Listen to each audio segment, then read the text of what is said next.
Sí, es cierto que el tablero político está en estado de alerta, ¿no? Por esto que se impone como la inminente sentencia a Cristina Fernández de Kirchner. Sí, yo les decía en la previa, en nuestra reunión de producción, por WhatsApp, porque estamos... Todas las reuniones suceden en WhatsApp. Estamos ajustados a los tiempos que corren. Por eso le tengo que pedir disculpas a todo mi arco afectivo que... Está siempre online, pero trabajando. Nunca, claro, exactamente. No intercambio por WhatsApp. Tipo, nos vemos. WhatsApp solo para decir nos vemos a tal hora en tal lugar. Digo, no charlo por WhatsApp, no. Justamente una diagonal que se me ocurría para... al mismo tiempo que demos cuenta de cuál es el update o el F5 sobre las especulaciones a propósito de la condena ya escrita contra Cristina Kirchner en la Corte Suprema. Condena que ya está escrita. La condena ya está escrita. Sí, por eso, además del update, pensar en la diagonal respecto de las narrativas sobre proscripción y unidad que hay a propósito de las dos figuras principales que son Cristina Kirchner y Axel Kicillof, ¿no? En primer lugar, como veníamos diciendo en la apertura del programa, hay que reconocer que la condena ya está escrita, que hay más presión mediática que información disponible, porque los jueces, en este caso, y al igual que los senadores en ficha limpia, ¿sí?, operan como el último dique de ese Estado que nosotros acá defendemos, que se compone no solamente de aquellos actores que representan el poder económico, sino también aquellas matrices o mediaciones del sistema democrático. ¿Por qué digo esto? A ver cómo es el orden, porque ahí no entiendo, dónde juega el Estado. Defiende los intereses de los grupos económicos que utilizan como herramientas tanto al sistema de medios hegemónico como algunas terminales del Estado. De hecho, Horacio Berbisky lo pone con mucha claridad en su nota de ayer en El Cohete a la Luna respecto de qué intereses están defendiendo Clarín y La Nación, sobre todo cuando acicatean la condena contra Cristina para que la Corte falle ya mismo, ¿no? Traducido burdamente, si estamos diciendo que sube el riesgo país ante el anuncio de Cristina de que puede ganar la tercera sección del conurbano bonaerense, pues eso es lo que anunció, me presento la tercera, gano la tercera, sube el riesgo país, le sale más caro endeudarse. Los grupos económicos quieren endeudarse barato y para eso la tienen que sacar a Cristina. Una traducción muy burda y muy grosa de dónde están los intereses de los grupos. Pero espere, porque yo lo que quería citar de Berbisky era la parte donde él deduce que el interés de Clarín por Telefónica, fue de alguna forma obedecido por el fallo judicial reciente que levanta las presiones y las trabas del gobierno mileísta contra la adquisición. Sí, le da vía libre, le da ese semáforo verde para la adquisición de Telefónica al grupo Clarín. ¿Y entonces qué tiene que ver eso? ¿Qué ejemplifica con eso Berbisky? Que el Poder Judicial responde al poder económico, en este caso de Clarín. Lo mismo, por una analogía, propone él en su artículo, sucede con el caso Vialidad y Cristina Kirchner en particular. Ahora, dicho esto, los jueces, pese a que responden también a esos poderes económicos, los jueces de la Corte y los jueces en general son votados por el Pleno del Senado. Con lo cual también hay ahí una tensión interna que no termina de materializarse y que en todo caso ahora va a ser el punto más alto de su materialización eventualmente, si es que los tipos, en el abanico de opciones que barajan, deciden abrir el recurso extraordinario presentado por Cristina, diciendo, hey, acá los fiscales, desde Diego Luciani en primera instancia, Mario Villar en casación, y por último, Casal, al frente del Ministerio Público Fiscal, al frente de la Procuración General de la Nación, dijeron que había que duplicar la condena contra Cristina. ¿Por qué no revisamos? Esa curiosidad esconde un acto de rebeldía política frente a los grupos económicos. De Rosenkrantz. Que puede ser la de Rosenkrantz. Pero qué curioso que sea Rosenkrantz el abogado histórico de las terminales comunicacionales de los grupos económicos, de los que amplifican sus intereses en los medios de comunicación. Por esto que yo le digo, o sea... Porque responde, le está haciendo un guiño al Senado, porque Rosenkrantz está mirando al Senado. Porque en definitiva, igual que en ficha limpia, las instituciones en un punto se deben a sí mismas y a veces reniegan de la tutela del poder económico. Hay un punto en el que algunos, creerlo. a mí también, pero es lo que está pasando. ¿Que la política ordene a los grupos económicos? No. ¿Que discipline a los grupos económicos? No, eso no pasa nunca. Porque eso sería una afirmación más bien absolutista o totalizadora. Pero si Cristina no va presa, la política le ganaría un round a los grupos económicos. Si Cristina no va presa esta semana, la política le gana un round a los grupos económicos, que es lo que sucedió con Ficha Limpia. Exactamente. ¿Qué sucedió con Ficha Limpia? A último momento, Carlos Rovira, da vuelta a 2 senadores en una conversación subterránea con Casa Rosada, Sergio Massa. Rovira, que no es gobernador Kirchner. ni nada, ¿no? Tenemos que aclarar. Rovira es diputado provincial, maneja la legislatura de Misiones y además es... Lo que se puede hacer siendo diputado provincial también. Además es el dueño del poder político en Misiones y claramente fue el que salvó a Cristina Kirchner de Ficha Limpia en el Senado. ¿Y eso qué fue? Eso fue una reacción del sistema político al sentirse atacado plenamente por la impugnación, la inhibición de los derechos políticos de una de los suyos.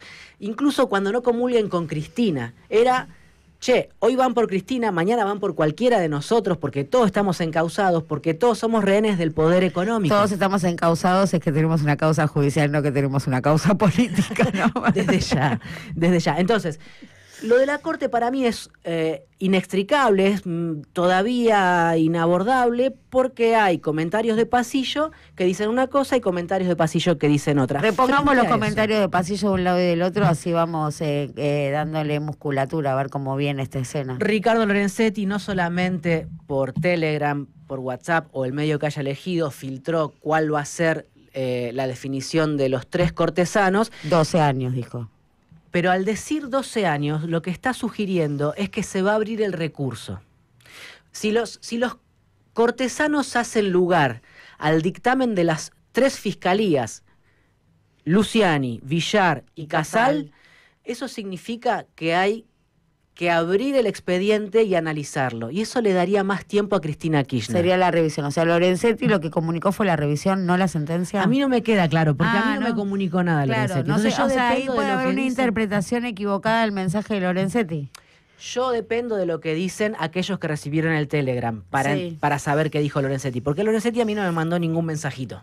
Entonces, Ricardo, permítame... aclara la situación. ¿Qué van a hacer con la causa vialidad? Permítame dudar de todos. Eso es lo que le estoy planteando. Sí, dudemos de todos. Dicen que va a haber una condena. Si esa condena es de 12 y no de 6, esto le otorga más tiempo a Cristina y hasta quizá la salva, porque... Hay que revisarla. Si hay que revisarla, ni a palo llegarían, dicen, para antes del 19 de julio. Para que ellos dictaminen 12, sí o sí la tienen que revisar. O sea, para sentenciar 12 años, sí o sí tienen que ir a revisión. Sí, porque tienen que cambiar necesariamente el fallo de casación. El fallo de casación, el que confirma la pena contra Cristina, dice 6 años. Entonces, ahí, ¿qué sucede? Si los 3 cortesanos por unanimidad dicen 12, esa causa vuelve a casación, pero no al tribunal que ya juzgó, sino que sortea horizontalmente y cae en otra sala de las de casación. Y esto es más tiempo. Ok, sí, usted me dirá, Saguier y Manieto van a ir a apretar a esa salita para que fallen 2 días. Sí, eso va a suceder también. Pero hay que ver si pasa. Y ni quiera saber lo que va a tardar esa sala si cae en alguna de las salas con jueces probos, que también las hay en el Poder Judicial argentino. Todavía quedan jueces con huevos.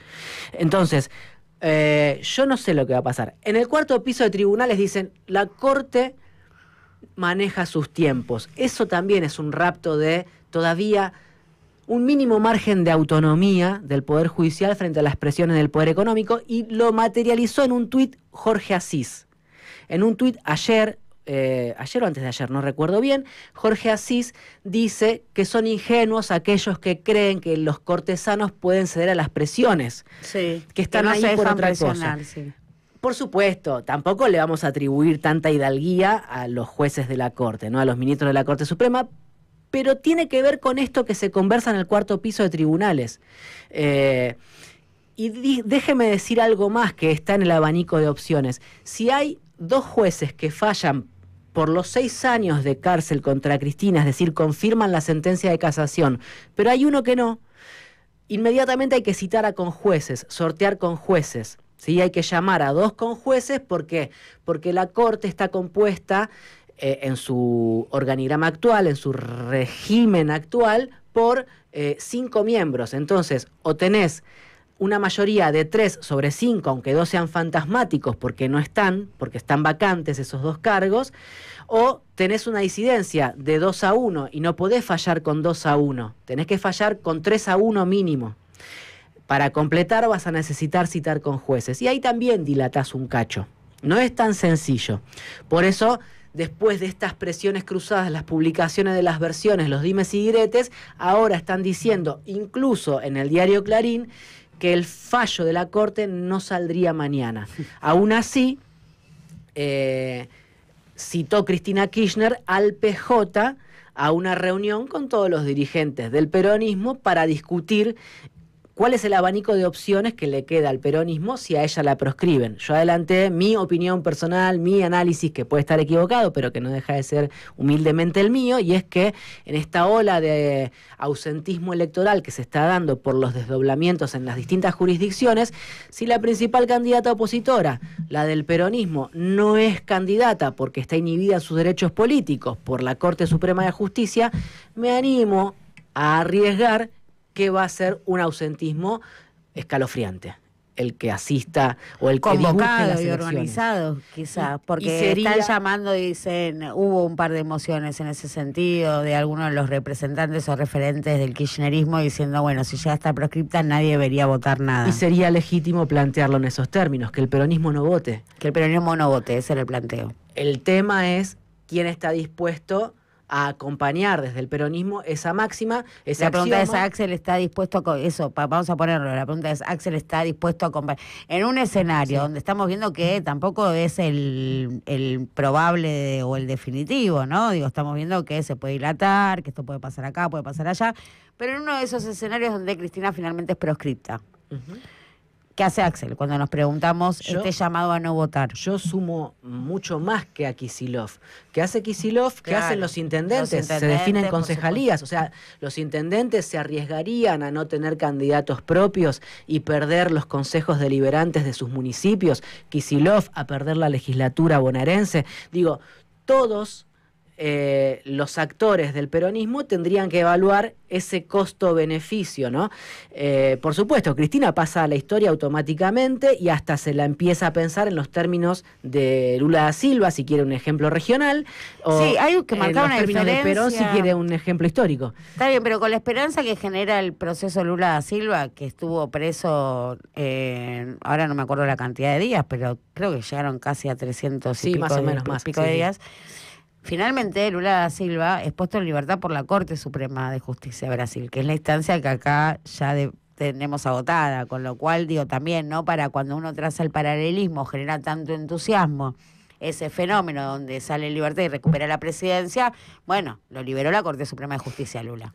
Por eso es un problema de proporciones mucho mayor probablemente que el de Brasil, el que está aconteciendo acá en Argentina. Entonces, 580 días Lula preso. ¿Qué analiza por estas horas el peronismo o qué abanico de opciones tiene en la mesa? Bueno, por un lado es el de el abstencionismo o justamente el de convocar a no votar para dar cuenta de que hay una fuerza política proscripta. Esa es una de las chances. La otra es que efectivamente si se da este rasgo o rapto de autonomía, Cristina juegue y empiecen a conversar los términos de la unidad. Se está diciendo que tras la reunión de la semana pasada entre Kicillof y Cristina Kirchner, la lectura del entorno de la expresidenta es que no hay unidad sino lista única por delante, ¿no? ¿Y esto por qué es? Porque también empieza a primar cierto pesimismo de que pese a que se aborde la elección próxima con una lista única, está todo podrido ya. Primero, ¿cuál es la diferencia de lista de unidad y lista única? ¿Quién ordena en una y quién ordena en otra? No, sí y no. Digamos, la diferencia sería que pone todos los candidatos que se acepte la conducción de uno. Claro. Y es lo que difícilmente se produzca, ¿no? En los términos de las conversaciones que se están teniendo. Tácticamente se abordó, me parece que era lo máximo que se podía abordar la semana pasada, una lista única. ¿sí? Donde estén representados los sectores de Cristina y los sectores de Kicillof. Falta todavía que se sientan contenidos ahí los sectores del Frente Renovador, que a propósito, y si me permite un paréntesis, hay algo muy importante que decir respecto al Frente Renovador, porque Massa convocó a un plenario, a un congreso de su partido político, porque está atravesando algo problemático, Sergio Massa. Hay, hasta donde a mí me cuentan, 2 diputados que se quieren ir del Frente Renovador, 2 diputados nacionales que integran el bloque de Unión por la Patria, que se quieren ir, le quieren renunciar a Massa y que se lo han manifestado porque juzgan que Massa, en este rol de mediador que juega a cumplir, está inclinándose mucho más, es evidentísimo, hacia el lado de Cristina Kirchner que hacia el de Kicillof. O sea, no es imparcial en esa mediación. Entonces estos diputados le dijeron, che, si vos jugás para Cristina, nosotros nos vamos. O sea, jugás para Cristina es jugás en contra de Kicillof, nosotros nos vamos del Frente Renovador. Lo mismo le habrían dicho. El juego dicho. natural de Massa es contra Axel Kicillof, porque se están disputando la sucesión o la herencia de la representación del campo popular, peronista. Digo, me cuesta también, digo, Massa no se reconoce como peronista, ¿no? Pero sí en ese...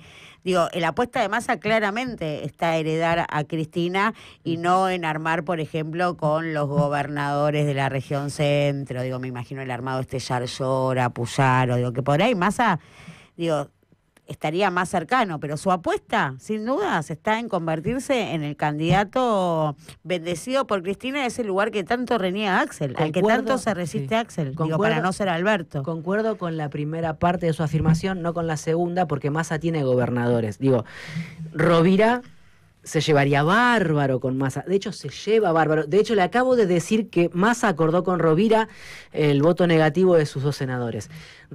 Massa se lleva bárbaro con Gustavo Sáenz. Pero eso lo tiene cerrado, claro. Tiene un capital ahí, pero no para el armado el armado de la política racional. Se lleva bárbaro con Gerardo Morales, se lleva bárbaro con... Está bien, pero esos son los feudales. Digo, ¿cuáles son los nuevos gobernadores de la nueva política? Puyaro, Yarlora y Torres, en todo caso. Digo, los Rovira, los Sáenz, los Morales, son los representantes del el peronismo más tradicional, digo, los feudos, ¿entiende lo que le digo? O sea, como la apuesta de Axel está más en Puyaro, Yarlora, es capaz de incluir a Torres, abrazar a Frigerio. El de Massa está más en heredar el caudal político del kirchnerismo.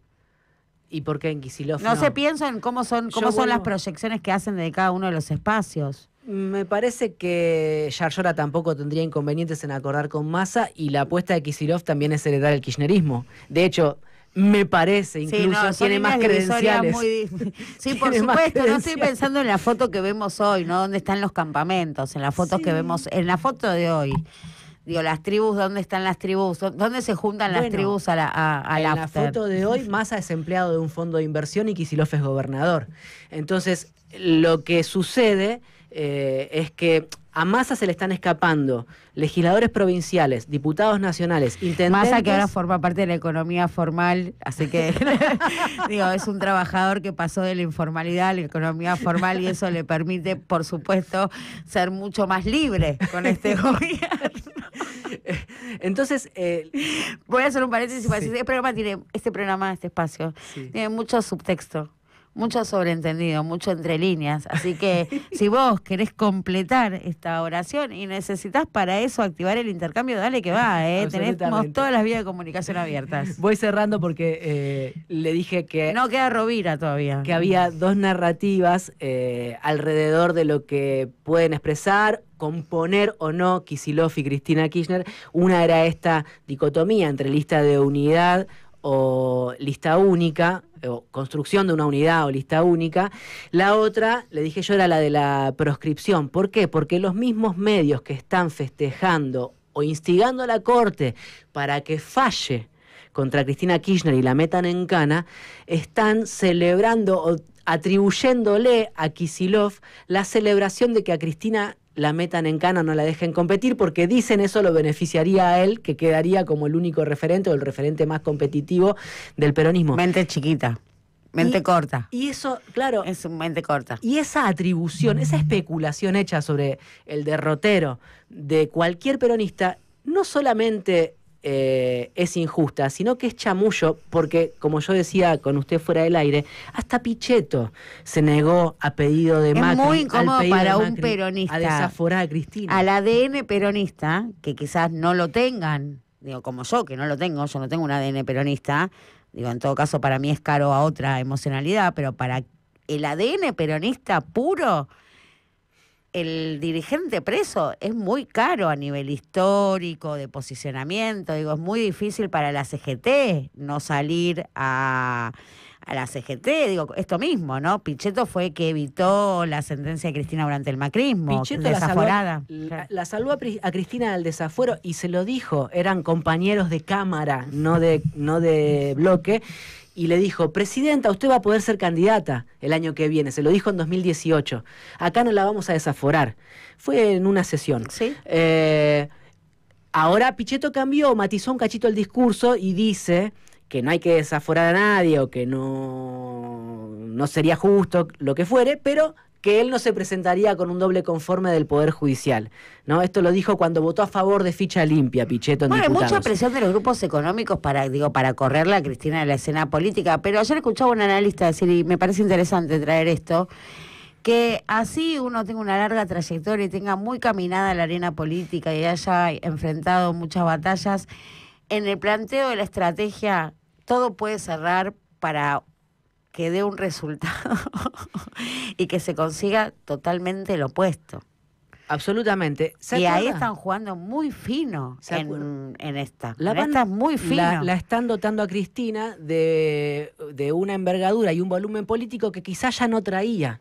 De hecho, su gesto de ir a competir por la tercera sección tenía que ver con que iba a un lugar donde tenía más chances de ganar, que es donde reside el núcleo duro peronista. Me permito también kirchnerista. dudar sobre la dilución o... no es dilución. De la figura o digo, del costo, porque una vez más, digo, ¿dónde pierde política Cristina? En el gobierno de Alberto Fernández. Digo, con esa segunda experiencia, con esa tercera experiencia. Sí, pero no perdió en la tercera sección electoral, ¿eh? No, pero cuando decimos, bueno, con una mina que venía como en decadencia, para decirlo. Digo, no tenía tanto caudal, le están dando, bueno, por eso. Yo a ella decadencia no le atribuiría. Por eso, sí. Digo, hay que dudar sobre cuál es la construcción de Cristina o sobre qué hace cuando no la vemos. Yo lo pregunté. Yo le pregunté a su entorno. Mire, es más fácil.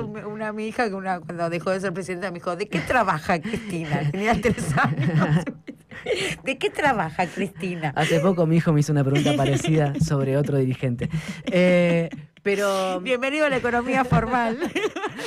Pero yo pregunté en el Instituto Patria, hice la pregunta incómoda acerca de si acaso el desdoblamiento de Kicillof paradojalmente no la beneficiaba, porque justamente le otorgaba... El desdoblamiento, Casals, Aguirre... En la carrera contra el tiempo, aceleraba el cierre de listas en el que podía pescar Cristina su inmunidad parlamentaria para que no la tosiguen. Y esto no es un menoscabo de ella.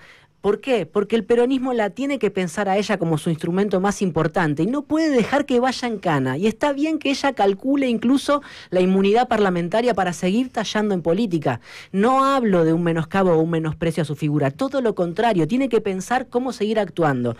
Entonces, paradojalmente, el desdoblamiento que criticaban inicialmente la beneficia, porque le resta tiempo de exposición a los fallos malditos de un poder judicial perverso.